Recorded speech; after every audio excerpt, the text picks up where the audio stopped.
Hello, everyone, and welcome to our what I hope will be an exciting session today.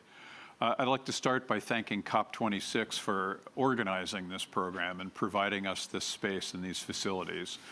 Our speakers here today will be joining us, and I know that you will be joining us live. You will be joining us virtually, excuse me. So my name is Carl Elefante. I'm a senior fellow with Architecture 2030. Architecture 2030 is dedicated to rapidly decarbonizing the built environment through transformative policies and building sector leadership.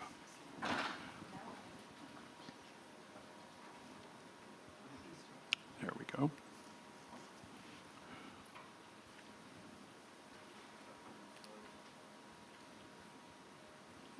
All right. Sorry, I'm getting the hang of the clicker here. So I'm honored to welcome you all to this event, 65% by 2030, 0 by 2040. Top 200 global firms and organizations lead with 1.5 degrees Celsius climate action. For those of you watching online, you can join the conversation using the hashtag COP26communique. And this event has been organized by Architecture 2030 in partnership with ASHRAE, represented here today by Ginger Scogans, who's at my left here. Joining me here at COP26 are also Peter Exley with the American Institute of Architects, Alan Valance with the Royal Institute of British Architects, Carolyn Pidcock with the Australian Institute of Architects that around the American Institute of Architects is known as the other AIA. I'm sure that works both ways. And Kontachka Korn Vorakom with the International Federation of Landscape Architects. Today we'll be hearing from these leading professional associations representing the architectural, design, and engineering community about the actions their organizations are taking to reduce carbon emissions from the built environment to cap global warming at 1.5 degrees Celsius.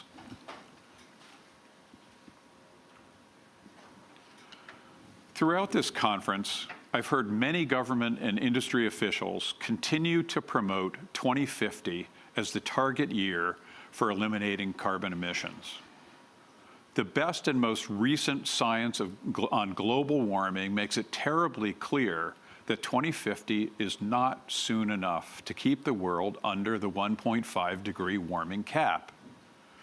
The just released IPCC report is conclusive. We need to rapidly decarbonize and fully eliminate emissions from all sectors by 2040 to have the best chance at meeting the 1.5 degree goal. The UN Environment Program data makes it clear that the building sector is a major contributor to global carbon emissions. It is an imperative that changes are made in the way we design, construct, and operate buildings to reach the 2040 target. The good news is that the building sector is already taking bold action to reduce carbon emissions. We'll hear about this in detail from Ed Mazzaria in just a moment, the founder of Architecture 2030, whose presentation is next. But to stay within the 2040 target, the building sector and we building professionals need to dig even deeper, and we need our partners in government, finance, and industry too to dig deeper. This is why over 70 of the world's largest and most influential architectural firms and building industry organizations have come together to sign on to the COP26 communique, a call to action to government leaders to step up their commitments and to reduce carbon emissions to meet the 1.5 carbon budget. Signatories of the communique are responsible for more than $300 billion in global construction annually and represent over 1 million building industry professionals. We are lucky to have with us today representatives from some of the biggest and most influential industry players. We hope to leave this event today both inspired and motivated to call on governments and demand that they commit to total decarbonization by 2040. Anything less is unacceptable. To elaborate further the urgency of the 2040 goal, we will next have a presentation from Ed Mazzaria, CEO and co-founder of Architecture 2030. I think everyone with me here today would agree that our association's commitments to climate action would not be what they are without the decades of leadership, encouragement, and assistance from Ed and Architecture 2030. I am delighted to say that Ed was awarded the AIA Gold Medal this very year for his, quote, unwavering voice and leadership, end quote, in the fight against climate change. Without further ado, here's Ed's presentation.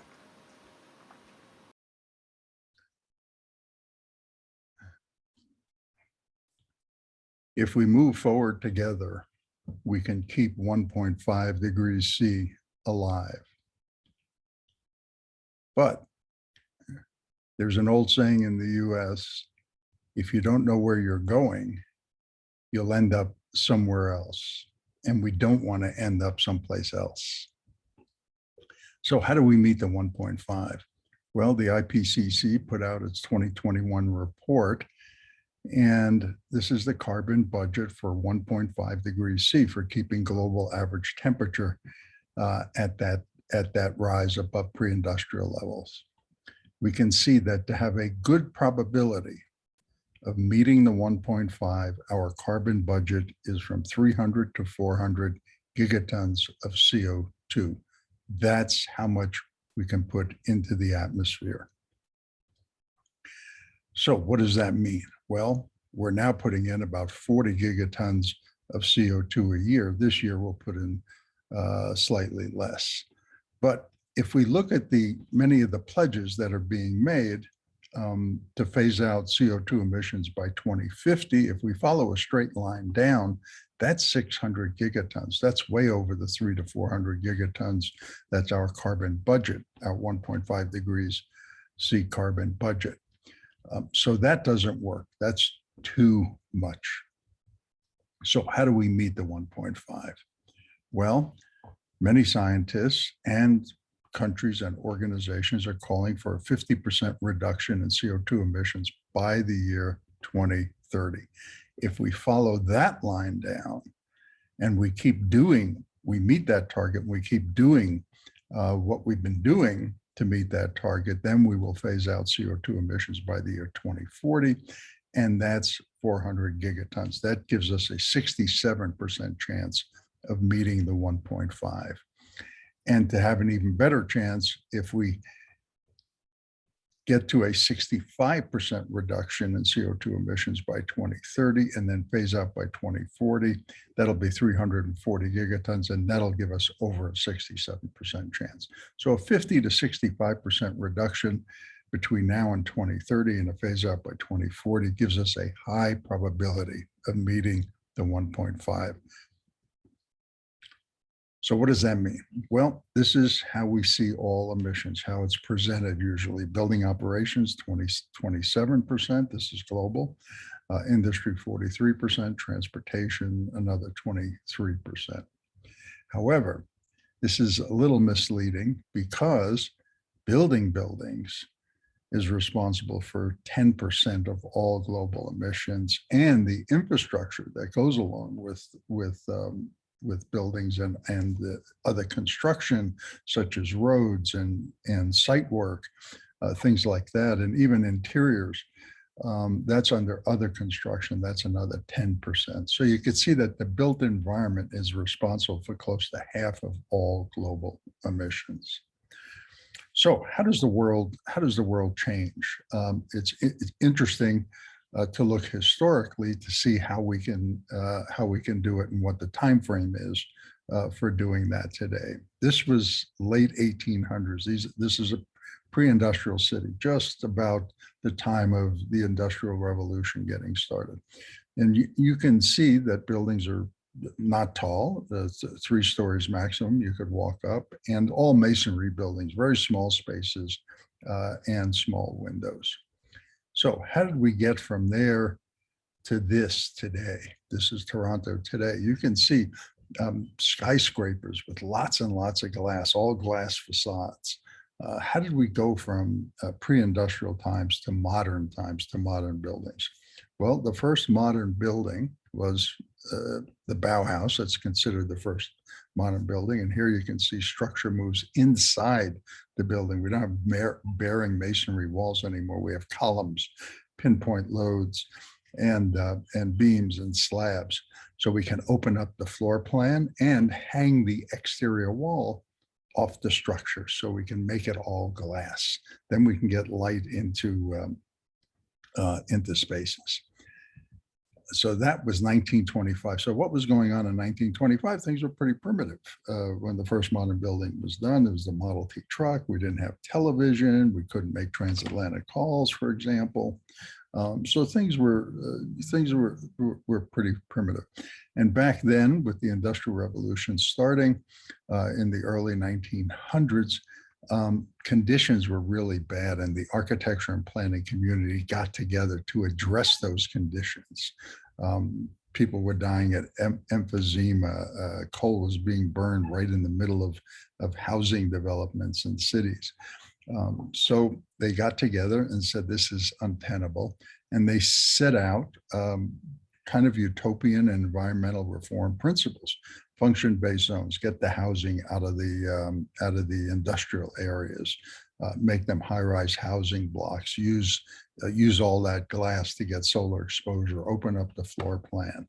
Le Corbusier developed his 5 points toward this new architecture, which was a column wall separation. So you had columns, so you could free up the facade design and use horizontal windows and lots of glass and free up the plan. So this was the beginnings of the modern movement, and they laid out these principles.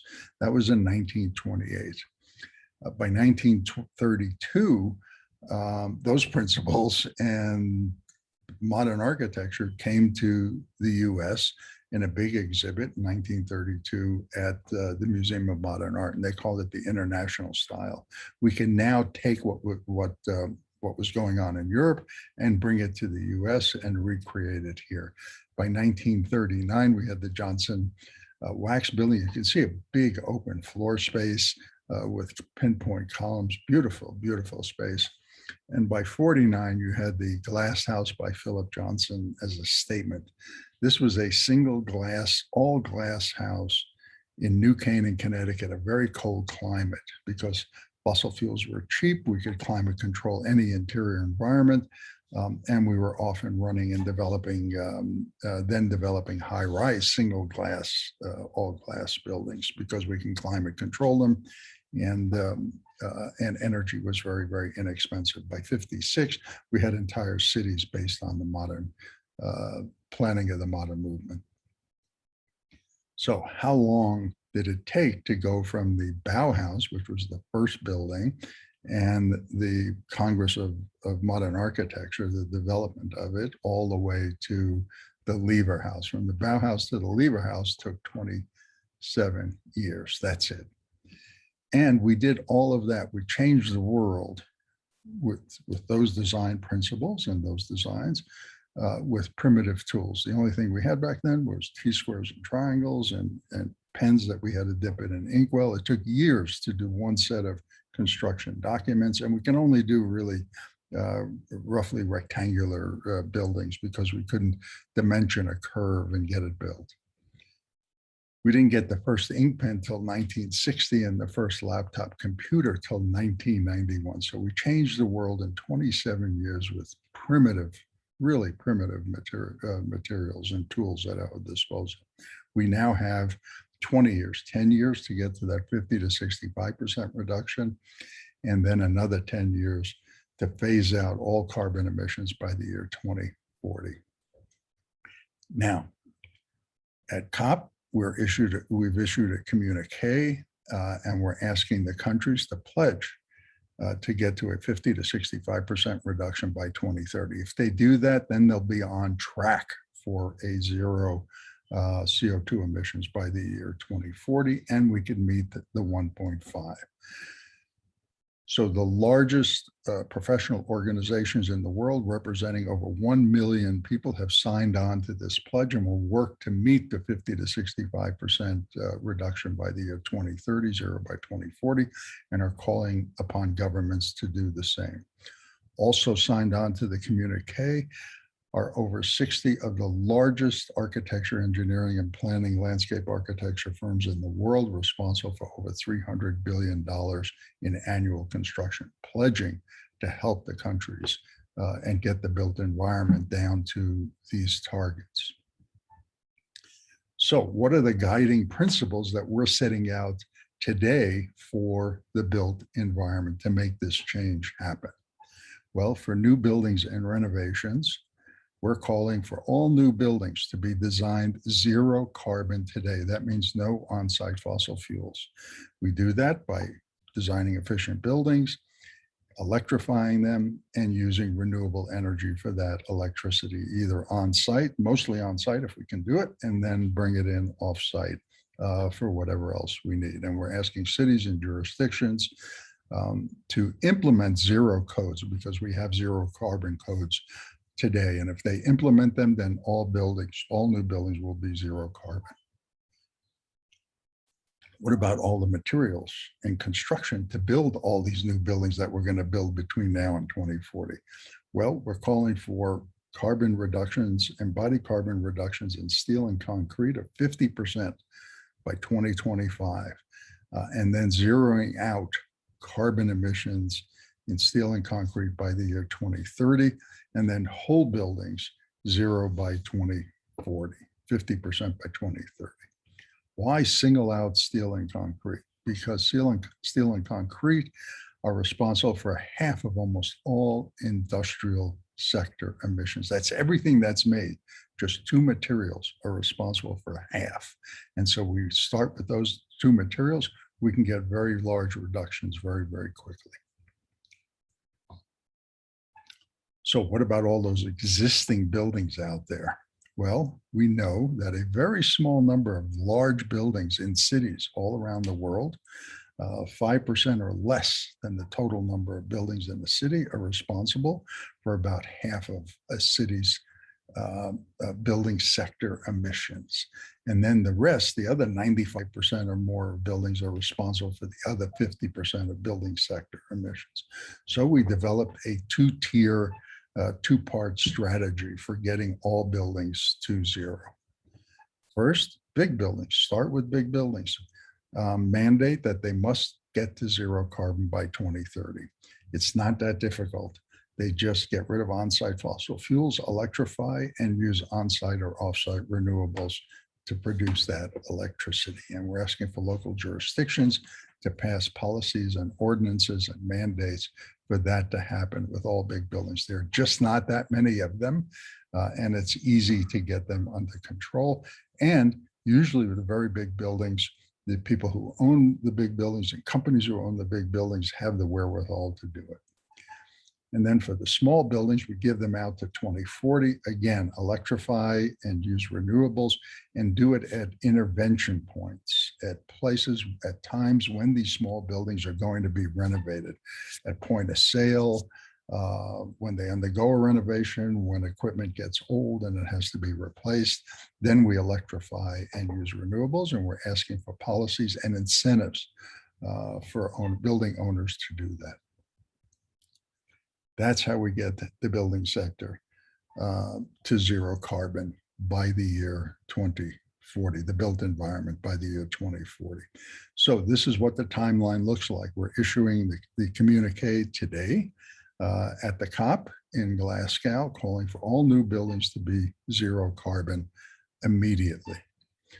And then work toward reducing the embodied carbon of carbon and steel, so that by 2025, we get a 50% embodied carbon reduction in concrete and steel. And then by 2030, we phase out embodied carbon in carbon and steel. So essentially clean materials. And we have alternatives that we can use now.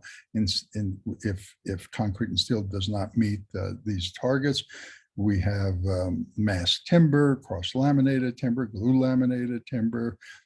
Bamboo is now starting to become a material, and there's all sorts of other materials that are very low carbon. We're also saying that by 2030, big buildings need to be zero carbon in building operations. And then out to 2040, all materials for all buildings need to be really zero carbon. And by that time, then we get the small buildings to zero carbon building operations. That's how we transform the entire built environment between now and 2040. And we're getting quite a bit of help. Solar is now the cheapest electricity in history. And that was starting last year. And we have all the tools that we need to get this done very, very quickly. We can design buildings very, very quickly, get the drawings done and get them built and renovated. So how are we doing? Let's take a look at the US.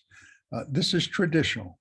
Traditionally, from the beginning of the Industrial Revolution, not even 1995, as floor area increased, so did energy consumption of the building sector, and so did CO2 emissions, because all fuels were essentially fossil fuels. So as you built more buildings, you had increases in energy consumption and CO2 emissions. But something happened in 2005. From 2005 to 2020, floor area increased. We kept building. We actually added 53 billion square feet to our building stock in the United States. But look what happened to energy consumption. Energy consumption flattened out and actually went down slightly. So it didn't keep up with floor area. We were building, but not using any more building operations energy. That's because buildings coming in were being more efficient and we were renovating buildings down. But look at the drop in CO2 emissions. So as we kept building and renovating, we also kept using cleaner and cleaner fuels. And this last few years, we've been using mostly renewables, switching to mostly renewables. And so we're now in the US, we have a 30% reduction in CO2 emissions in the entire building sector in the US, even though we've added 53 billion square feet to our building stock. This decoupling of growing building floor area, growing, and emissions reducing is unprecedented in US modern history. And it illustrates that it can be done, and it can be done quickly. So this is what we're projecting for the US. We're down 30% now from 2005 levels. Our administration wants to clean up the grid by 2035. If we do that and provide some incentives, which they've just done for energy efficiency and electrification, we expect the building sector in the US to reduce its building operations emissions by 72% from the year 2005 by the year 2030, and then get to zero emissions easily by the year 2040. So how are we doing globally? Well, worldwide, since 2010, the last decade, we've added 22% to our building floor, a huge amount of floor area worldwide. This is energy use. Energy use has not gone up as fast. So we're beginning to see a decoupling of energy use. In fact, in the last year, because of COVID, it's gone down slightly, 1%. But we see a flattening out in 2018 and then this slight reduction. So we're beginning to see this happen. What happened in the US over the last 15 years is beginning to happen globally. And here we see emissions, and this is very promising. We can see this decoupling of emissions and floor area taking place. And in the last year, it's happened because we switched almost exclusively to renewables. And this just out in 2020, this past year, where we see that major drop, renewable power was the only energy source for which demand increased while consumption of all other fuels declined. And that's responsible for this huge decline in emissions in the global building sector over this past year during COVID. We've got to keep that up. So We've issued the COP26 communique. We're calling for a 50 to 65% reduction by 2030. That puts us on track for zero by 2040. We're ready, and we are already walking the talk, so they say. And if we move forward together, we can easily keep the 1.5 degrees C alive in our sector. Thank you so much.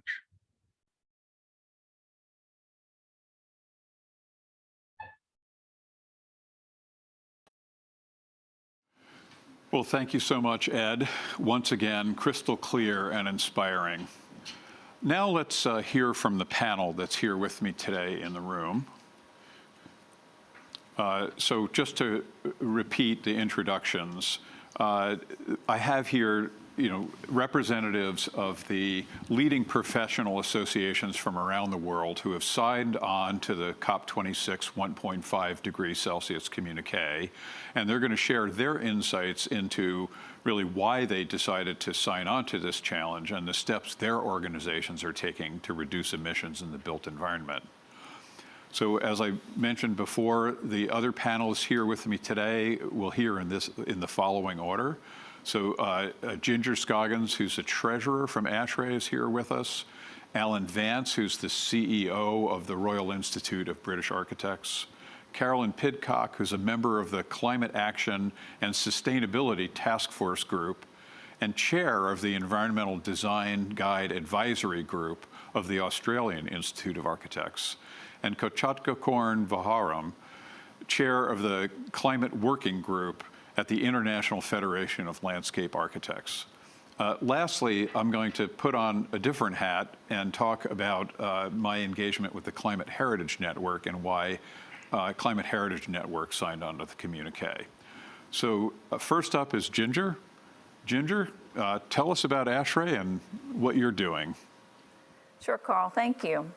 So I'm Ginger Scoggins, treasurer of ASHRAE, and I'm delighted and honored to be here today on behalf of the over 50,000 ASHRAE members from over 132 nations dedicated to advancing the art and sciences of heating, ventilating, and air conditioning and refrigeration in the design and construction industry. The members of ASHRAE have focused on improving technology, advancing design, construction, and operation of building systems, and developing standards, technical resources, and training for building professionals. For most of us, and that would include myself, we are not comfortable being activists or engaging with political movements, but that's not why we are here. Instead, ASHRAE signed on to the Building COP26 communique, and we are here today because the members of ASHRAE involved with the HVAC&R and building systems have been and will continue to be advancing solutions to address climate change. We are here because we recognize that the built environment is one of the largest sources of the world's carbon emissions. And with the building stock continuing to expand and doubling by 2050, solutions from the building community is even more crucial.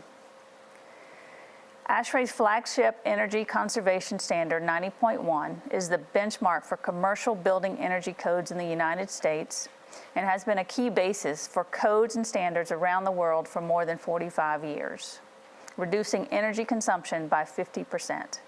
Reducing energy reduces carbon. And yet only 38 countries have specifically named building standards and codes in their nationally determined contributions. Many of the countries where the building stock is expected to grow the most do not require energy standards for buildings. And that is where ASHRAE and our over 50,000 professionals around the world can help. ASHRAE's building standards, guidelines, and education and training courses can tackle energy consumption and thereby carbon reduction in buildings and get us to net zero. And this can be done cost effectively with off-the-shelf technology. We just demonstrated this capability at our newly retrofitted ASHRAE headquarters in Georgia, taking a 1970s era building and transforming it to a net zero energy building. As part of this renovation, we installed a 330 kW DC solar photovoltaic array to offset our energy usage at our headquarters. The estimated production of this system will be over 457 kilowatts per hour per year. Pending verification of the performance of this system in the next year, we are expected to be net zero. This project is a demonstration project of what is possible with older building stock, and all performance metrics of our system and our photovoltaic system will be available on our website for public consumption. This project can be replicated globally, and it can be done with new construction, through retrofitting existing buildings, and through operational performance of buildings that are not being retrofitted. The HVAC design engineers, scientists, and building professionals at ASHRAE are up to the challenge to tackle emissions from buildings and to advance zero energy and zero carbon building design. ASHRAE signed the building industry's communique, and we are ready to help policymakers and the buildings industry around the world transform our building stock into one that is sustainable, resilient, and healthy. We are here to be part of the solution, and we are up to the challenge. Thank you, Carl. Well, thank you, Ginger. You know how valuable your partnership has been in the development of these energy standards. We absolutely wouldn't be where we are today without all the work that ASHRAE's done for a very long time now. Very good. Thank you. Yeah, very good to have you here. Next up is Peter Exley, FAIA, the 2021 president of the American Institute of Architects. Peter, the floor is yours. Thanks, Carl, and good day. I'm Peter Exley, and I'm president of the American Institute of Architects, the world's largest organization dedicated to design. I'm delighted to be here today with my colleagues who represent our most notable and venerated partners.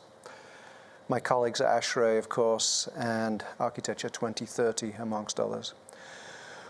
When the AIA honored Architecture 2030's founder, Ed Masria, this year, it was in recognition for his tireless advocacy on behalf of the environment that we all share, and for the climate action that requires our full commitment. As Masria and others have been saying for decades, it is not enough to merely raise the possibility of action. We must take action. One of the most important ways we can think about architecture's agency in the fight for equality is zero carbon design, which is an ethical approach to human-centered action and planet-centered action. Some architecture firms have wisely made climate action a success metric for every single project they take on. Some have signed the 2030 commitment the American Institute of Architects maintains in partnership with Architecture 2030. Several of the world's largest AEC organizations join me here today. Their participation at COP26 this week is a testament to their commitment to a healthier planet and what I call a design ethic. Their follow-through is critical for our collective success, and if they can create pathways, supply streams, methods of construction, and industry standards, then every community we live in may benefit from their contribution. Our collective success is a matter of commitment and a matter of scale. My alma mater, Newcastle University, has delegates here at COP. And if my regional university in the north of England has a stake in this, you better believe that we all do. Why? Because if it's just the giants of industry, we will never get to 100% reduction in carbon emissions. We need everyone. The giants of industry must work twice as hard so that the small architecture firms, like mine, can have twice the opportunity to align our practices. No one is too big to fail when we've all failed to heed the call to action. No one is too small to make a difference, either, to quote Greta Thunberg. As you know, we all exist on a continuum of agency where the big and small have a role. That continuum extends in time too, where the billionaires of the world and a first-year architecture student have roles to play. There's been a significant investment among certain schools of architecture to meet the challenges of climate action. There must be more investment in revamping curricula, in technology, in materials, in time, and in an effort to retain talented faculty across the disciplinary spectrum, from ethics to business, to sustainable biomaterials. I believe that every single architecture grad today should have the tools to understand how to create zero carbon buildings. I believe this is the most important pivot in architectural education we've ever contemplated, far more consequential than Beaux-Arts or Bauhaus pedagogies, or scuttling a pencil in favor of a mouse. A climate and equity-based curriculum is critical to our future as a profession and as a planet. That goes for architecture schools. I believe it also goes for all schools. We must work with schools of government and policy. We must work with engineers. Architects have happily allied ourselves with business schools, but the call to action is much bigger and much louder than the so-called triple bottom line. It is a call to action through the ages. My generation and others must look beyond monetizing an opportunity to build green. To them, to us, I will say that this is an existential crisis and we need to do better. We need to treat the Greta Thunbergs of the world as more than just a voice. Theirs is a generation that is prepared to take action embodied by Greta. We need to mobilize a generation of Gretas and give them the resources and the education so that there's some warranty to the promises we make here at COP26. I'll close by honoring Ed Masria, who committed himself to action, education, and an evidence-based approach to carbon neutrality. It must sound peculiar to everyday people outside this room that we can all contribute to eliminating carbon emissions. They think, do they want me to sell my car? Do they want me to stop buying things that must be shipped to my house? Do they want me to stop using plastics? I'm comfortable enough being uncomfortable to say that I would also find it extremely hard, as Peter Exley, the civilian, to do such things. I think the message is that we can all do these things. As Peter Exley, the architect, I can adapt to the call to action in everything I do. I can design net zero spaces and buildings. I can responsibly and ethically source materials. I can holistically think about water management and microclimates. I can embody a design ethic just as Greta Thunberg embodies a movement. As Peter the architect, I started 2020 thinking about architects as first adapters, architects as indispensable partners whenever health and well-being must be balanced by delight and inspiration in the places where we live our lives. However, unless we're at the proverbial table for the critical discussions about codes, zoning, material pipelines, land use, evaluating carbon taxes, creating carbon sinks, circular economies, and so much more, unless we're at the table for those discussions, then architects have abjured their agency.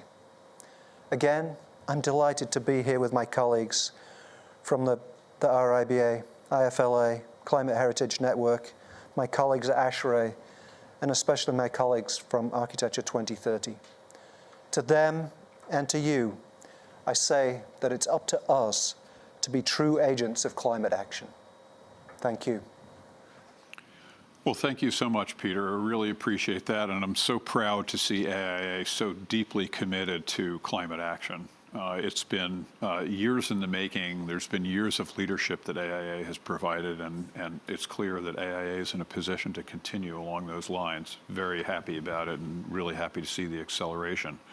Next, we're going to hear from Alan Valance, the Chief Executive of the Royal Institute of British Architects. Many of us here in the room attended the pre-COP Built Environment Summit in London just 2 weeks ago that helped us be prepared for being here at this event. So Alan, thank you for doing that. We needed a little boost. So Alan, the floor is yours. Thank you, Carl, and hello everybody. It's great to be here. The RIBA is a professional membership body. We promote excellence in architecture, and we represent our members who live and work in over 115 countries right around the globe, from the UK all the way through to some of the low-lying islands in the Pacific, directly at threat from rising sea levels now. Climate is a global phenomenon, climate change a global challenge, so it's very fitting that I'm here with colleagues from right around the world, banding together to rise up and to face that challenge together. In a former role, I used to be the deputy head of the Australian Weather Bureau.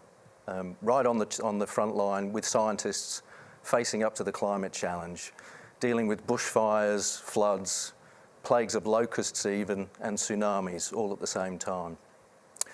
In 2010, I visited Cape Grim, which is on the remote northwest coast in Tasmania.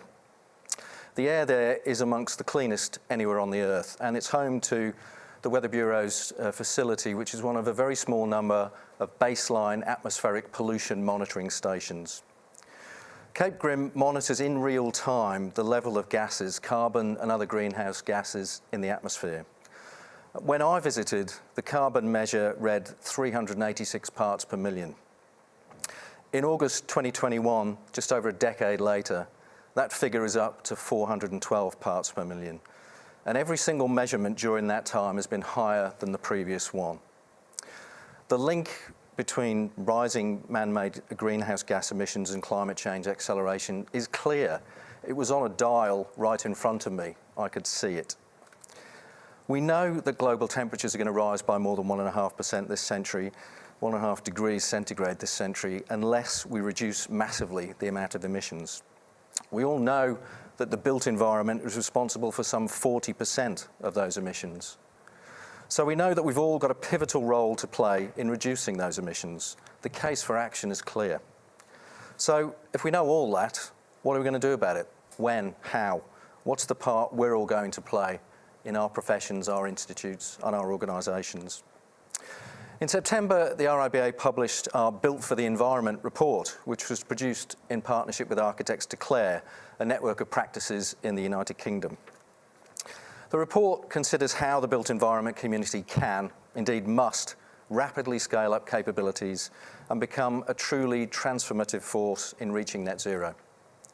It shows how the built environment can operate within planetary limits, and it calls on the entire sector and also the governments and the regulators, policymakers who regulate it, to ensure their actions reflect the severity of the situation we all face.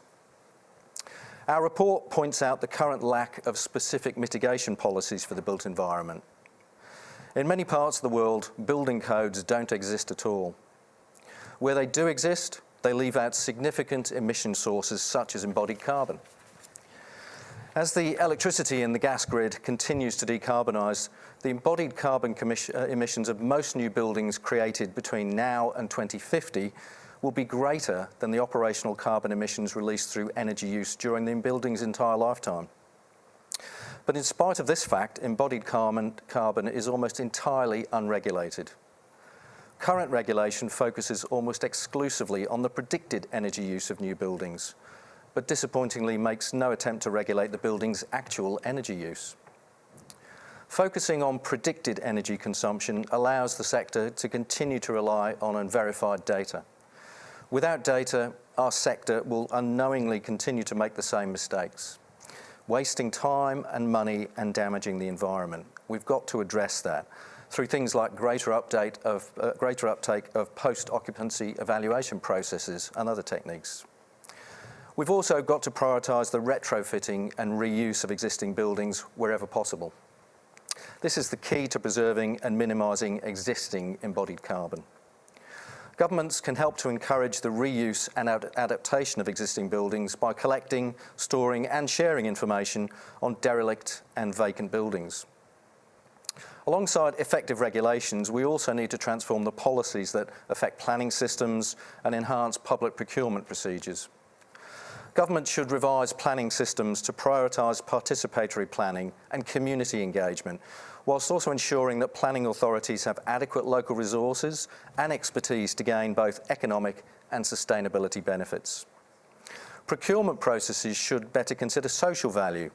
Contracts should be awarded on criteria such as health and well-being, access and inclusion, social sustainability, innovation and resilience, not merely the lowest cost. In 2019, to help our members respond to the climate emergency, the RIBA launched the 2030 Climate Challenge, an invitation to our architect members, architects more broadly, and the wider industry to shift towards outcomes-focused performance targets for practices to adopt in order to reduce operational energy, embodied carbon, and potable water usage. Achieving these targets will radically transform the built environment. And to support delivering on these targets, the RIBA also produced a series of sustainability guidance documents. In 2020, we revised the RIBA's plan of work to encourage consideration of sustainable design at each work stage in a project. To ensure projects are aligned with the UN's Sustainable Development Goals, we've produced our Sustainable Outcomes Guide. Most recently, we've created the Plan for Use Guide, which sets out actions to deliver a sustainable built environment based on evidence, data, and lessons learned. Architects play the leading role in designing net zero buildings, places, and communities. But they can't do this alone because the built environment is a system. The transition to a fair and sustainable built environment can only be brought about through collaboration and through strategic system-wide analysis and action.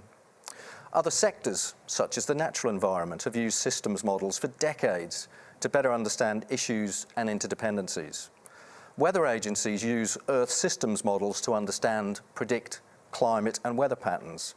We've got to take this knowledge, these techniques, and apply them to the built environment to deliver science to impact risk-based decision-making, using big data to develop insight for significant change. We've got to shift towards interdisciplinary education and practice, commit to reporting successes and sharing lessons learned, and constantly challenge current methods and approaches to align with sustainable goals. As a sector, we've got the tools, we've got the knowledge, we've got the technology and the commitment to address the climate and the biodiversity emergency. The challenge is to deploy them and to do so at speed and with scale. We won't get to net zero without changing the way we design and construct buildings. But we've got to take warm words and put them into cold, hard action now, or face the warming consequences. And Carl, that's why the RIBA is right behind the COP26 communique. Well, thank you so much, Alan.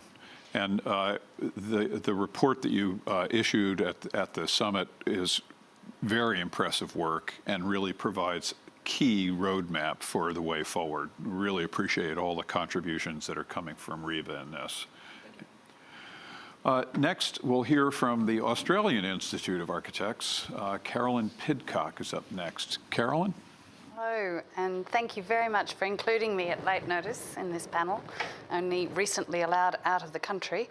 And I'm just really, really heartened to hear from the panel members about the fantastic work that RIBA and the AIA is doing, because it's true. Architects are so well placed and pivotal in creating the future that we need, because we are the creators of stories, we are the creators of places, and we need different, better places that will enable us to live low carbon lives. And as we say in Australia, we're shovel ready to do all of this, and the benefits are not just in zero emissions, they're in so many social and other opportunities.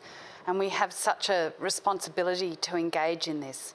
So in Australia, working with colleagues across the wide sector, the Institute of Architects has made decarbonising our construction industry by 2030 our focus.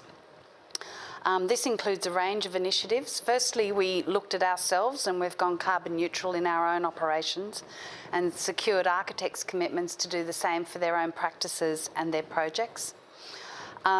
We've introduced new standards of competency for architects that include zero carbon design, and also acknowledge the importance of our Indigenous wisdom and the opportunity of incorporating this into our work, which I think is a really important thing to do, to acknowledge that zero carbon isn't the main aim. It's a very important achievement, but I think there's a lot more to be achieved, as we mentioned here. And our next, we're currently advocating for net zero emission requirements in the update of the building codes. I'm not sure we're going to succeed in that in this round, but we're going to keep pressure on, and if not at a national level, we'll be advocating for that, for the states to uptake that, or the local councils, because every single tonne counts, and if we can do net zero, if we can do zero operation buildings right now, why wouldn't you? And our next task is to develop a new Australian standard for zero carbon buildings, working with the European and other standards, but we just need to be able to make sure that there's a consistent language there. We're also developing a design policy which is based very heavily on our 2030 Design Excellence Framework. Thank you, 2030, for that. We're working with our First Nations Advisory Group to ensure their nature-centred focus is embedded within that, because there's no point in having separate policy documents, because we are a holistic design approach. So design excellence will holistically consider how to design with country in ways that realise the potential of the systems and projects the projects are set within, while providing comfortable, beautiful places and buildings that use a sufficient amount of resources and are zero emissions. So I think that it's, if not these emissions, what emissions? And if they are the most cost effective with so many social and side benefits, it would be almost criminal for architects not to help make that happen, because it really does count, and it really does count now.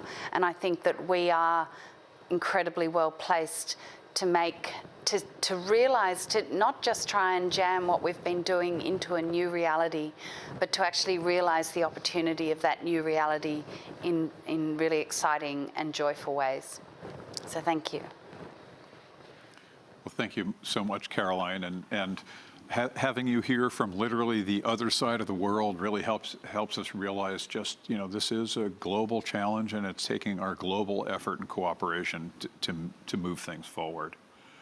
And last but certainly not least, we're going to hear from Kachakorn Varakam, who is from the International Federation of Landscape Architects. Kachakorn, the floor is yours. Thank you so much, and I'm very proud to be part of Architect 2030s, and as we are landscape architects, considering as part of architecture realms.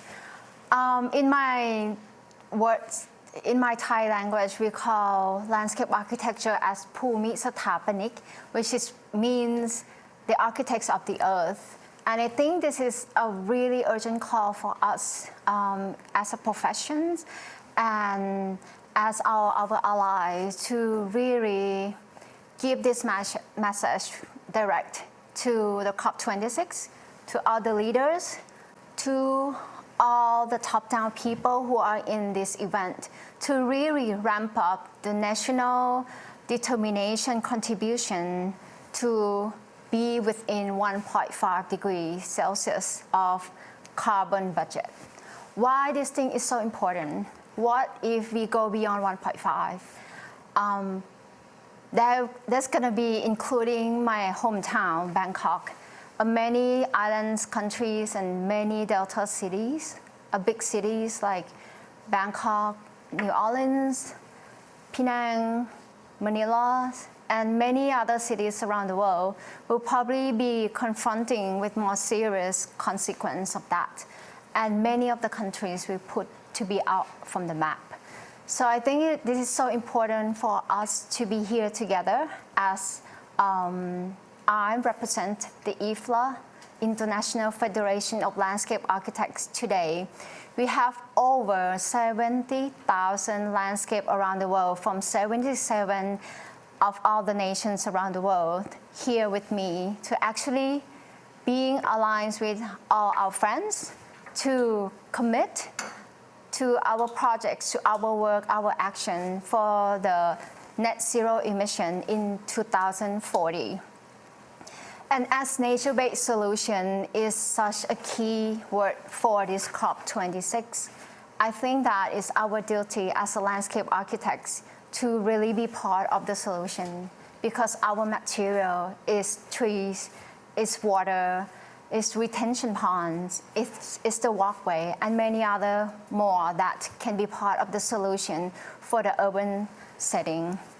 As we know that 75% of the greenhouse gas emission is coming from the urban setting, and it's actually really important for us to change the way we use the materials, the way we finding a new solution, and the way we process our construction to really build a better world as we commit today.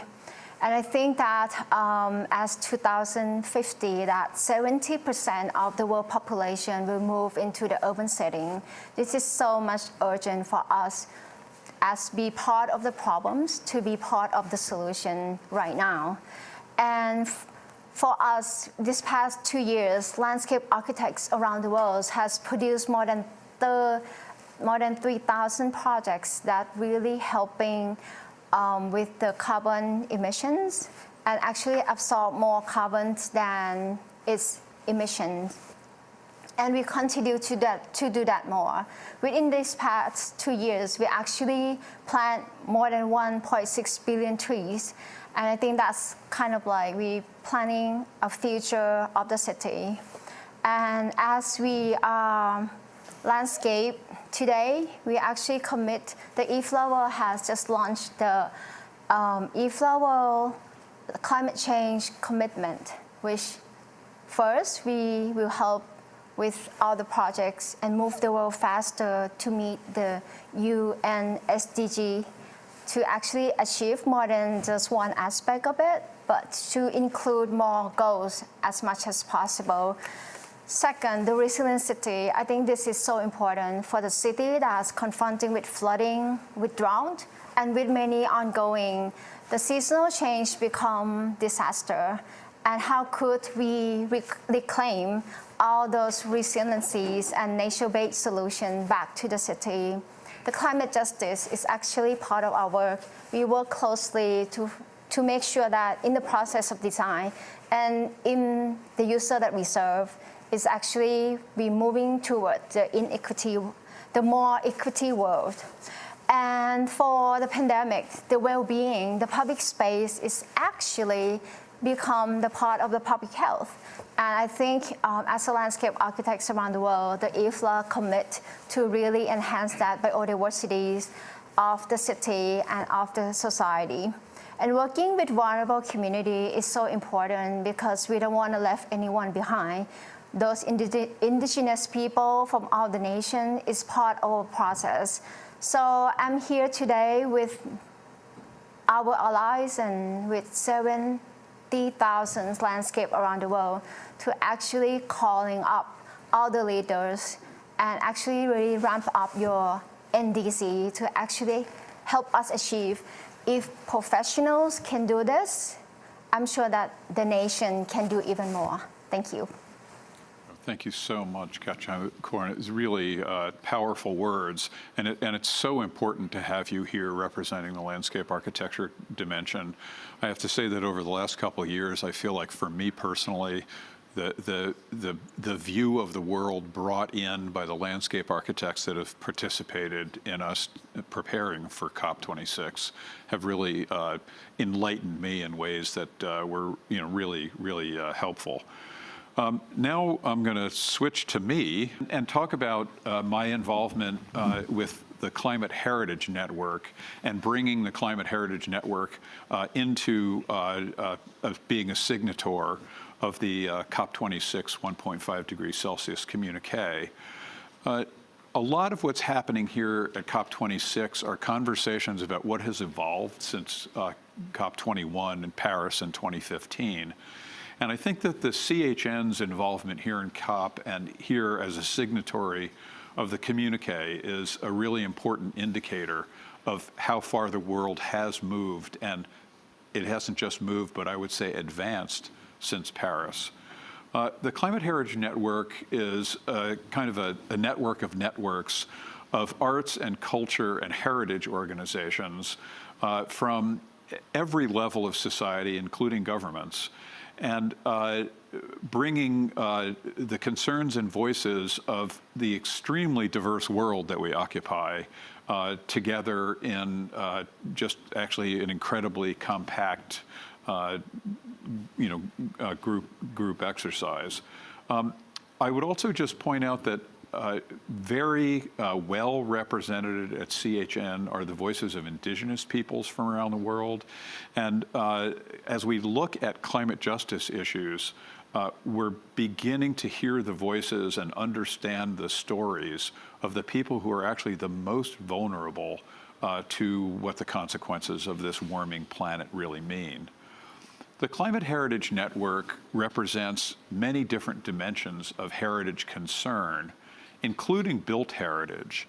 And I can say as one of the sort of designated built heritage representatives on the CHN, in some ways we're kind of outliers. Our heritage is sure big and made of stone and lasts a long time, and it's a very durable kind of heritage, and yet it is as threatened as the much more ephemeral types of heritage that others have brought to the organization and concerns. And I think for us as stewards of the built environment, that's maybe one of the places that we really need to start, is recognizing that our world is threatened by climate change. It's not others, it's also us. The one other aspect of the built heritage involvement in the Climate Heritage Network and really bringing us to signing the communique is understanding that most heritage buildings are living buildings. They're occupied buildings. They're literally part of the problem. They are contributing to greenhouse gas emissions today. So therefore, they need to be part of the solution. And the skill sets that we have developed in the heritage field really help us understand what appropriate and effective interventions are. And that's not a simple equation to solve appropriately. And we're really committed to being part of climate action to help avoid maladaptations and really have effective adaptations that will meet the Paris goals and really meet the decarbonization program, and yet not throw the baby out with the bathwater. And I would just close by saying that something that I feel like we've learned in the engagement that we've had here at COP is that the importance of arts and culture and heritage in these conversations is enormous. It's a multiplier. It helps us understand that multiple voices are important and can be heard together, and that there are many, many perspectives, all of which are important really to achieving these decarbonization goals. So here I am with us representing both Architecture 2030 and the Climate Heritage Network, and we're really happy to have signed on to the communique, and I think bringing our voice to an area that not a lot of people expected us to be at. So we actually have a little bit of time left in our session, and I'd like to just go ahead and do a little Q&A and just give our panelists an opportunity to add a couple more thoughts. Let me just start by saying, well, we're kind of getting close to the end here. We've only got a couple more days of COP. Many of us have been here for several days, if not a couple of weeks, involved in this. What came across your view that surprised you and really makes you hopeful about the momentum behind COP26? Anybody want to jump in on that? I can start, Carl. I think one of the things that we've been very focused in this moment and this conversation on what we're doing in the built environment, but I think holistically looking at our partners in finance, in so many other areas. We've heard so much in the last few days about circular economies, obviously the role of government and policy. I think this is a really great watershed moment for us to participate and collaborate with partners just beyond our own field. So, Ketchikorn, I see you leaning forward, way down at the other end of the table. I have a feeling you wanted to say something. Yes, actually, I really have a chance to be with a negotiator from my country and really learn the process. And I just feel that I'm very hopeful because we are here together as an Architect 2030. But as a process of negotiation, for me, I feel hopeless because I feel that it's so slow. Like people arguing about using should or could, or thinking about all this terminology, but actually what we need is actually the real action that like us doing on ground. So I just feel that I'm so hopeful with Architect 2030, and I hope that the process of COP is actually move the world faster than it is right now. So, yes. Caroline? It has been an amazing thing. I've never been to a COP before, and I can't believe how many tens of thousands of people are wandering the halls and probably trying to do good, except for maybe the fossil fuel lobbyists and members of our Australian government. But I think that it's that there is a willingness there, and I think the slowness is bringing everyone along together, and that it's kind of important. But leadership doesn't follow. Leadership doesn't ask for permission to do what needs to happen. And I just think it's time that every single person out there says, you know what, I'm a leader. I can step up and I can do this, and I do not need to ask permission to do the right thing right now. And I just think that particularly architects and landscape architects and everyone and mechanical engineers, everyone should be just going, gosh, I am part of the solution here. I can do this, and how can I connect with others? I heard this beautiful analogy the other day that apparently sea otters, when a big storm is coming, they go down into the water, they find a kelp, and they hold on to it with their friends, and they hold on to it together and get through that storm. And I think that not only do we need to mend to create those strong connections and relationships, not only for weathering the storm, but for when we're coming up and showing leadership and doing the right thing, regardless of what our governments do. Ginger? Sure. I think the biggest thing that I've taken away from this experience, because I've not been to a COP either, is the energy here and the energy that we're seeing all around the world. And I can't recall in the past so much interest, at least in our country, on a COP event, but it has really exploded with this event, and it needed to. It needed to probably do it several years ago, but now it's finally gaining so much momentum. And just the energy here in the room, learning what industry is doing, what they're proposing to do, what governments are doing, what they're proposing to do, learning about methane and everything else. This is out of my area of expertise, but learning what all of this means has been a real eye-opening experience for me. Alan, you want to share a thought? Yeah, well, I've been to UN congresses before, although this is the first COP, but reflecting on my own experience, it's great to see countries coming together. There are so many people here, so much passion, so much positivity. And we've had some great meetings as our organisation with UK government ministers and others organisations. And for 2 weeks, the eyes of the world are on Glasgow and what's happening here.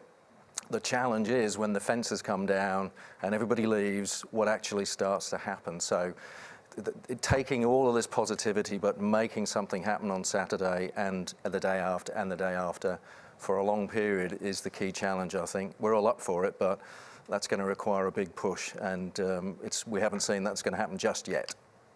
Yeah, and one of the perspectives that I have from being involved in the building sector here is that there are other sectors that have much more difficult challenges to figure out what to do next. I think the thing for the building sector that's quite exceptional is that we have a very good idea about what the problems are, and we have a very good idea about what the solutions are. We even have a pretty good idea about what the resources are that we'll draw on to achieve them. So in this world of do what you can do, right at the top of the list is what the building sector can do and can do now. Peter talked about how, he can go back to his office and design net zero buildings. I think if you look at what the technological challenges are and what the know-how challenges are, and for that matter, what the sort of inherent characteristics are of most of the building stock, there's really hardly a building out there that can't be a net zero energy building with what we know now and the capabilities that we have now. I think the world is looking to us in our sector as a very well-educated, very well-resourced key field that really needs to lead here with our action and to start really, achieving the things that we're capable of achieving. And I think it's not just the buildings, it's actually the whole way they connect people that we need to work to help concentrate on improving. Bringing the landscaping in, but bringing that whole sense of our connection to nature, our love of nature, because without that love, there's been a whole lot of language this week around it's a war on climate and we've got to fight this and we've got to do this. Actually, what we've got to do is move away from that very dare I say it, patriarchal and damaging approach, and sort of think of more of a really caring and nurturing and exciting and joyful approach that will create a world that we all want to live in, that a very diverse and nurturing place for us to be in. Amen to that, and I would just point to the importance of having people like the Climate Heritage Network here who are bringing in the voices of arts and culture to just really help us change the language. This is not a battle. This is a common goal. This is work that we have to do together, and joyful work, because we're going to make the world a better place. How's that for a goal? Important things that many has mentioned is about the generation. I think we need to build more younger generation of designer that really understand the problems, because many of our profession, education, language still really base us in 10 years ago, but maybe the world is keep moving, changing, and more challenging and more unexpected. And I think that is really about intergeneration problems that we have to have everyone together as well. Well, that seems like a perfect thought for us to close on. On behalf of Architecture 2030, I want to thank everyone for participating today. The effort to put together the communique had one purpose and one purpose only, and that was to bring voices together, bring us together, showing that our field can actually speak with one voice, and that the basic message that we're sending is we must go faster, and that our field is prepared to go faster and is actually accomplishing a lot already and prepared to accomplish a lot more. We can't do it alone, but we're prepared to do what we can because we can do it, and we recognize that there are people that are facing tougher challenges than we are. So Ginger, Peter, Alan, Carolyn, and Kachkarn, so thank you so much for being here today. It was a great pleasure to spend an hour with you today, and I hope everybody out there in the virtual world who joined us got a lot out of the time we spent together today. We have a little video to take us out, so thank you again for participating with us today.